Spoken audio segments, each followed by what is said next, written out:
انہیں جانا انہیں مانا نہ رکھا غیر سے کام، للہ الحمد میں دنیا سے مسلمان گیا۔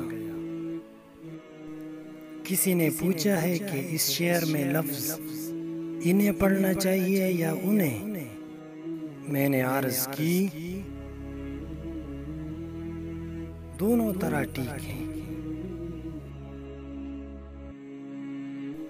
جو حضور صلی اللہ علیہ وآلہ وسلم کو مدینہ تشریف فرما سمجھ کر پڑھتا ہے وہ انہیں کہے،